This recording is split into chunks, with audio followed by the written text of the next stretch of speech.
എല്ലാവർക്കും നമസ്കാരം. ഇന്നത്തെ പത്രവിശേഷത്തിലേക്ക് സ്വാഗതം. പത്രവിശേഷം ആരംഭിക്കുന്നതിന് തൊട്ടു മുമ്പാണ് ഇന്നത്തെ ആ ഏറ്റവും വലിയ വാർത്ത ടിവിയിൽ പ്രത്യക്ഷപ്പെട്ടത്. ഗോവിന്ദചാമി ജയിൽ ചാടി. ഏതാനും മണിക്കൂറുകൾക്ക് ശേഷം ഗോവിന്ദചാമിയെ നമ്മുടെ പോലീസ് സംഘം പിടികൂടുകയും ചെയ്തു. അത്രയും സമാധാനം. ഞാൻ പറഞ്ഞു വരുന്നത്, ആഭ്യന്തര വകുപ്പിന്റെ ഈ ആഭ്യന്തര വകുപ്പ് കൈകാര്യം ചെയ്യുന്നത് ആരാണെന്ന് അറിയാലോ? ഇന്നേ വരെ ലോകം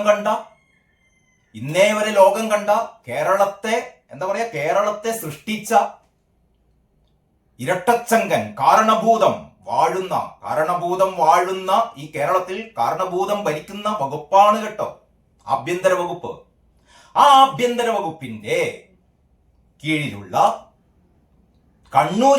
കണ്ണൂരിലെ സെൻട്രൽ ജയിലിൽ നിന്ന് ഒരുപക്ഷെ ഇന്ന് കേരളത്തിലെ ഏറ്റവും അപകടകാരിയായ ഒരു ക്രിമിനൽ എന്ന് തന്നെ വിശേഷിപ്പിക്കണം ഗോവിന്ദചാമിയെ. സൗമ്യയുടെ ആ മുഖം ഇപ്പോഴും മലയാളികൾ മറക്കില്ല. ആ ട്രെയിനിൽ വെച്ച് ഈ നരാധമൻ പീഡിപ്പിച്ചു കൊന്ന സൗമ്യയുടെ മുഖം മലയാളികൾ മറക്കില്ല. ഇപ്പോഴും നമ്മുടെ ഓരോരുത്തരുടെയും മനസ്സിൽ ആ മുഖമുണ്ട്.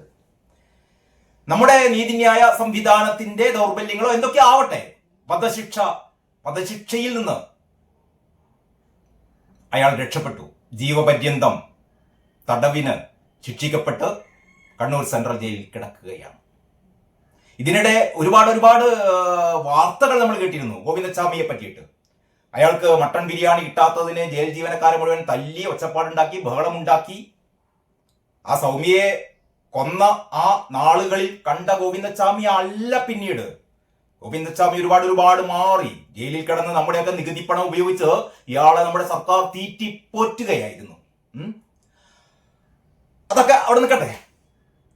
ഇന്നലെ പുലർച്ചെ ഏതാണ്ട് ഒരു 1:30 മണി സമയത്താണ് ഇയാൾ ജയിൽ ചാടിയത് എന്നാണ് ആദ്യ റിപ്പോർട്ടുകളിലൊക്കെ പറയുന്നത്. പിന്നീട് പോലീസുകാർ പറയുന്നത് അതല്ല, അത് അതിനുശേഷമാണ് 2:30, 3 മണിക്കോ 4 മണിക്കൊക്കെയാണ്. എന്തെങ്കിലും ആവട്ടെ, നീ 4 മണിക്കാണ് ജയിൽ ചാടിയതെന്നാവട്ടെ, ഈ വിവരം പോലീസിലെ അറിയിക്കുന്നത് രാവിലെ 7 മണിക്കാണ്. നിങ്ങൾ ആലോചിക്കണം. ഏറ്റവും അപകടകാരിയായ ഒരു ക്രിമിനൽ, ഒരു കൊലപാതകി ജയിൽ ചാടി എന്ന വിവരം പോലീസിന് കിട്ടുന്നത് രാവിലെ 7 മണിക്കാണ്. ഇയാൾ ജയിൽ ചാടിയത് 1:30 മണിക്കാണ് എന്ന ആദ്യ റിപ്പോർട്ടുകൾ. പിന്നീട് അത് 4:30 മണിക്കാണെന്ന് പറഞ്ഞു. ഇനി 1:30 മണി വിടാം നമുക്ക്. 4:30 മണി ആയാൽ തന്നെയും ആ വിവരം നമ്മുടെ പോലീസ് അറിയുന്നതും അന്വേഷണം ആരംഭിക്കുന്നതും 7 മണിക്കാണ്. എങ്കിലും പോലീസുകാര് പിടിച്ചു. പോലീസുകാർ നടത്തിയ അന്വേഷണത്തിൽ പിടിച്ചതൊന്നല്ല, വളരെ യാദൃച്ഛികമായി വഴിയാത്രക്കാർ ഇങ്ങനെ സംശയകരമായ നിലയിൽ കണ്ട ഒരാളെ കുറിച്ച് പോലീസിന് വിവരം കൊടുക്കുകയും അങ്ങനെയൊക്കെയാണ് പോലീസ് പിടിച്ചത്. എന്തെങ്കിലും ആവട്ടെ, പോലീസിന്റെ മിടുക്കിനെ ഒന്നും നമ്മൾ ചോദ്യം ചെയ്യുന്നില്ല. മിടുക്കന്മാരായ പോലീസുകാരാണ്. അതാണ് ഏഷ്യാനെറ്റിന്റെ ലേഖകൻ നമ്മുടെ ശ്രീമതി ടീച്ചറോട് ചോദിച്ചപ്പോൾ അതായത് ഈ ഗോവിന്ദചാമിയെ പിടിക്കുന്നതിന് മുമ്പ് ശ്രീമതി ടീച്ചറോട് ചോദിച്ചപ്പോൾ ശ്രീമതി ടീച്ചർ പറഞ്ഞു, മിടുക്കന്മാരായ പോലീസുകാരല്ലേ നമ്മുടെ ആഭ്യന്തര വകുപ്പിന് കീഴിലുള്ളത്, ഉടൻ പിടിക്കും. അപ്പോൾ അബ്ജോദ് തിരിച്ചു ചോദിച്ചു, ടീച്ചറെ മിടുക്കന്മാരായ പോലീസുകാരൊക്കെ ശരി തന്നെ, പക്ഷെ ആ ജയിലിൽ നിന്ന് ഗോവിന്ദചാമിക്ക് ചാടി പുറത്തു വരാൻ പറ്റിയത് അത്ര മിടുക്കന്മാരല്ലാത്ത ആൾക്കാർ അവിടെ ഉണ്ടായിരുന്നുകൊണ്ടല്ലേ? ടീച്ചർ കേട്ടില്ല. ചിലപ്പോൾ അങ്ങനെയാണല്ലോ. ടീച്ചർ ഈ പടക്കമെറിഞ്ഞതൊക്കെ ബോംബ് പൊട്ടും പോലെ കേൾക്കും. പടക്കം പൊട്ടിയ ശബ്ദമൊക്കെ ടീച്ചർ ഭൂമി കുലുങ്ങും പോലെ. ടീച്ചർ അന്ന് AKG സെന്ററിൽ പടക്കമെറിച്ച സംഭവം ടീച്ചർ പറഞ്ഞല്ലോ. ഞാൻ ആകെ ഞെട്ടിപ്പോയി. ഭൂമി കുലുങ്ങി, AKG സെന്റർ കുലുങ്ങി എന്നൊക്കെ പറഞ്ഞല്ലോ. അപ്പൊ പറഞ്ഞോണ്ട് വരുന്നത്, ന്യായീകരണ തൊഴിലാളികൾ പറയുന്നു ഈ നമ്മുടെ പോലീസ് ഇനി അതായിരിക്കും വാഴ്ത്തുപാട്ട്. ജയിൽ ചാടിയ ഗോവിന്ദചാമിയെ മണിക്കൂറുകൾക്കകം പോലീസ് പിടിച്ചില്ലേ, ഇരട്ടച്ചങ്കന്റെ പോലീസ്. അങ്ങനെ ഇരട്ടച്ചക്കൻ കി ജയ് എന്ന് വിളിച്ച് തെരുവിലൂടെ നടക്കുന്ന അന്തംഗമ്പികളെ നമുക്ക് കാണാം. പക്ഷേ ജയിലിൽ നിന്ന് ഇങ്ങനൊരു അപകടകാരിയായ കൊടും ക്രിമിനൽ, നിങ്ങൾ ആലോചിക്കണം. അപകടകാരിയായ കൊടും ക്രിമിനൽ എന്ന് പറഞ്ഞാൽ സമാനതകളില്ല. ഇത് സംബന്ധിച്ച് നേരത്തെ ടിവിയിലൊക്കെ വന്ന ചർച്ചകളിൽ ആ പോസ്റ്റ്മോർട്ടം ചെയ്ത ഡോക്ടർ പറയുന്നത്, ഇയാൾ ഒരു മർഡറർ അല്ലെങ്കിൽ ഒരു റേപ്പിസ്റ്റ് എന്നതിനേക്കാൾ അപ്പുറമാണ് ഇയാളെന്നാണ്. ഒരു കൊലയാളിയോ ഒരു റേപ്പിസ്റ്റോ ചെയ്യുന്നതിനേക്കാൾ അതിനപ്പുറമാണ് ഇയാൾ സൗമ്യയോട് ചെയ്തതെന്നാണ് പറയുന്നത്. ആ രീതിയിലുള്ള അപകടകാരിയായ മനുഷ്യൻ, ഒരു മൃഗം, അയാളെ ജയിലിൽ താമസിപ്പിക്കുമ്പോൾ അയാളുടെ ചലനങ്ങൾ നിരീക്ഷിക്കണ്ടേ? 24 മണിക്കൂർ പ്രവർത്തിക്കുന്ന CCTV ഉണ്ട് അത്രേ. CCTVയിലെ ദൃശ്യങ്ങൾ കാണണ്ടേ, നോക്കണ്ടേ? ഇതിനൊക്കെയല്ലേ അവിടെ ജയിൽ ഉദ്യോഗസ്ഥന്മാരും അതിന് ചുമതലപ്പെട്ടവരുള്ളത്. ഒറ്റക്കയ്യനായ ഗോവിന്ദച്ചാമി, നിങ്ങൾ ആലോചിക്കണം, ഒറ്റക്കയ്യനായ ഗോവിന്ദച്ചാമി തന്റെ സെല്ലിലെ ഏറ്റവും കരുത്തുറ്റ ആ അഴികൾ മുറിക്കുന്നു. എങ്ങനെ എങ്ങനെ ശ്രീമതി ടീച്ചറെ പറയണം. മിടുക്കന്മാരായ ആഭ്യന്തര വകുപ്പിന് കീഴിലുള്ള മിടുക്കന്മാരായ പോലീസ് ഉദ്യോഗസ്ഥരും ജയിൽ ഉദ്യോഗസ്ഥരും എന്നൊക്കെയല്ല പറഞ്ഞത്. എക്സോബ്ലേഡ് വെച്ചുകൊണ്ട് മണിക്കൂറുകൾ മണിക്കൂറുകൾ മണിക്കൂറുകൾ രാഗിയാലെ മുറിയു വഴികൾ.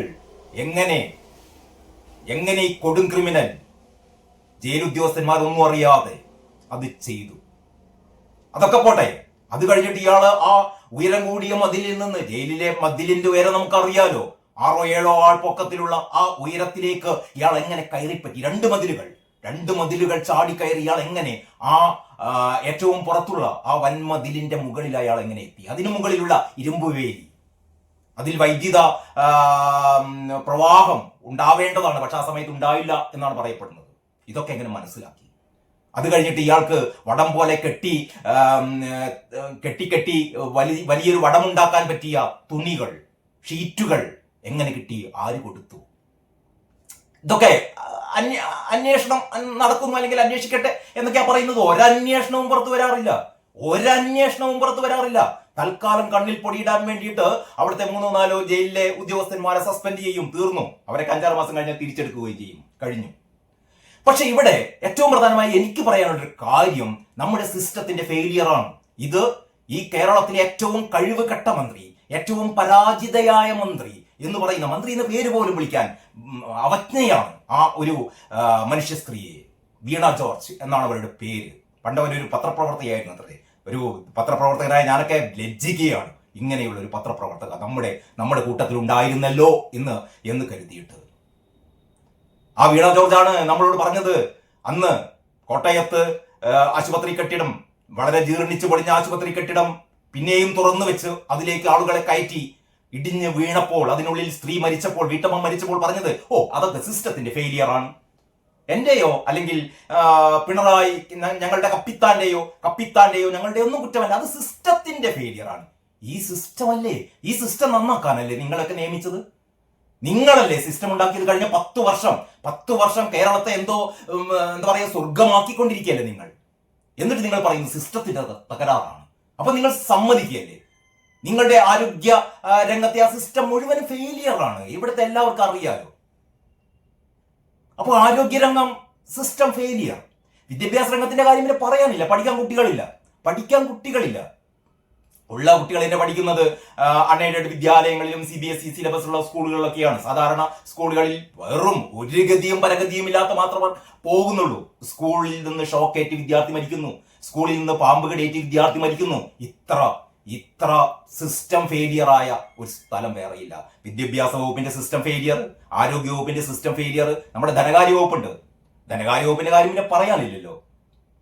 ചില്ലിക്കാശ് പോലും ഖജനാവിലില്ലാത്ത ധനകാര്യ വകുപ്പ്, നികുതി പിരിക്കാൻ അറിയാത്ത, GST പിരിക്കാൻ അറിയാത്ത കെടുകാര്യസ്ഥതയുടെ മൂർത്തിഭാവമായ ധനകാര്യ വകുപ്പ്. കൃഷി വകുപ്പിന്റെ കാര്യം പിന്നെ പറയാനില്ല. നെൽകർഷകർക്ക് ഇപ്പോഴും കോടികളാണ് കൊടുക്കാൻ ബാക്കി കിടക്കുന്നത്. കേരളത്തിൽ ഇപ്പോഴും എന്താണ്, ഇന്ന് ഏതോ പത്രത്തിൽ കണ്ടു, ദേശാഭിമാനിയിൽ തന്നെ എന്തോ പച്ചക്കറി കൃഷി ഇവിടെ വ്യാപിപ്പിക്കാൻ പോകുന്നു. കുറെ കാലമായി പറയുന്നു, കഴിഞ്ഞ 10 വർഷമായി പറയുന്നു പച്ചക്കറി കൃഷി വ്യാപിപ്പിക്കാൻ പോകുന്നു. ഒരു ദിവസം തമിഴ്നാട്ടിൽ നിന്നുള്ള ലോറികൾ ഒരു ദിവസം പണിമുടക്കിയാൽ ഇവിടെ പച്ചക്കറി എത്തില്ല. കൃഷി വകുപ്പ് ഒരു മണ്ണനുണ്ടല്ലോ, മണ്ണൻ മന്ത്രി, ഇതിനെപ്പറ്റി ABCD അറിയാത്തൊരു മന്ത്രി. അപ്പോട്ടെ, അപ്പം ഏത് വകുപ്പാണ്? പൊതുമരാമത്ത് വകുപ്പാണ്. മരുമോൻ ഭരിക്കുന്ന പൊതുമരാമത്ത് വകുപ്പില് ഇതാ ഇന്നും ഇന്നലെയുമായി കുഴിയിൽ വീണിട്ട് കുട്ടികളടക്കം മരിക്കുകയാണ്. റോഡിലെ കുഴിയിൽ വീണിട്ട് അപകടങ്ങൾ ഉണ്ടാകുന്നു. എത്ര പേർ മരിക്കുന്നു? എല്ലാ വകുപ്പുകളും ഏറ്റവും ആദ്യമാണ് പറയേണ്ടത് ഈ മരവാഴയുടെ, ഈ പേട്ടുവാഴയുടെ, ആഭ്യന്തരവാഴയുടെ കഴിവുകേട്. സിസ്റ്റത്തിന്റെ ഫെയിലിയർ. ഏത് സിസ്റ്റമാണ് കേരളത്തിൽ, ഏത് വകുപ്പിന്റെ സിസ്റ്റമാണ് നേരാൻ വഴിക്ക് പോകുന്നത്? ആർക്കെങ്കിലും പറഞ്ഞു തരാൻ പറ്റുമോ? ഏത് മന്ത്രിക്കാണ് നമ്മൾ ഒരു പാസ് മാർക്ക് തന്നെയും കൊടുക്കേണ്ടത്? ഏത് മന്ത്രിക്ക്?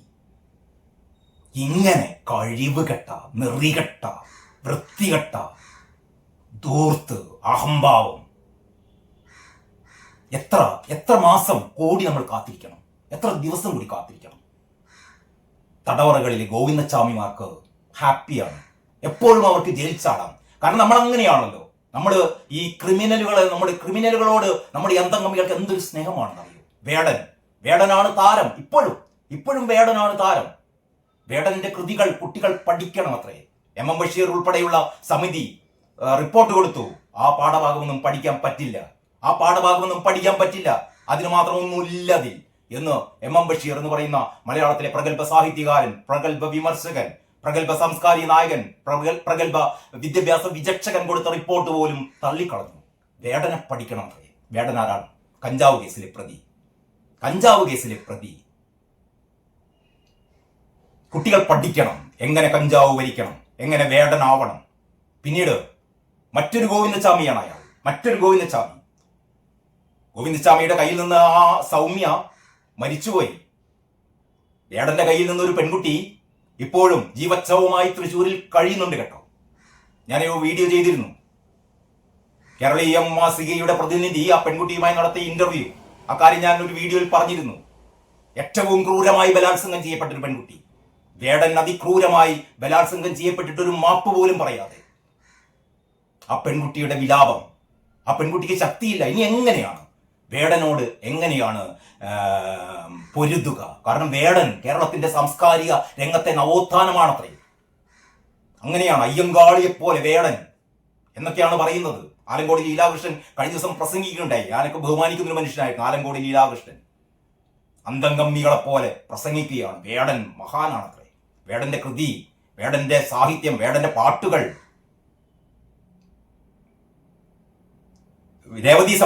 രേവതി സമ്പത്തിനെ നിങ്ങൾക്കറിയാലോ. സിദ്ദിഖിനെതിരെ ലൈംഗിക പീഡന പരാതി കൊടുത്ത രേവതി സമ്പത്ത് എന്ന ചലച്ചിത്രകാരി. രേവതി സമ്പത്തിന്റെ ഒരു ഫേസ്ബുക്ക് പോസ്റ്റ് ഉണ്ടായിരുന്നു. ആ പെൺകുട്ടിയുടെ കാര്യം പറഞ്ഞിട്ട്, വേടൻ പീഡിപ്പിച്ച ആ പെൺകുട്ടിയുടെ കാര്യം ഓർമ്മിപ്പിച്ചുകൊണ്ട് വേടനെതിരെ സാംസ്കാരിക രംഗം നടത്തിക്കൊണ്ടിരിക്കുന്ന ഈ ക്രൂരമായ മൗനത്തെക്കുറിച്ച് രേവതി പൊട്ടിത്തെറിക്കുന്നുണ്ടായിരുന്നു. കേരളത്തിലെ ഏറ്റവും വലിയ സ്ത്രീ പീഡകനാണ് വേടൻ എന്ന് രേവതി സമ്പത്ത് ആ വീഡിയോയിലുടനീളം പറയുന്നു. എന്നിട്ടും വേടനെ നിങ്ങൾ പിന്താങ്ങുകയാണോ എന്ന് ചോദിക്കുന്നു.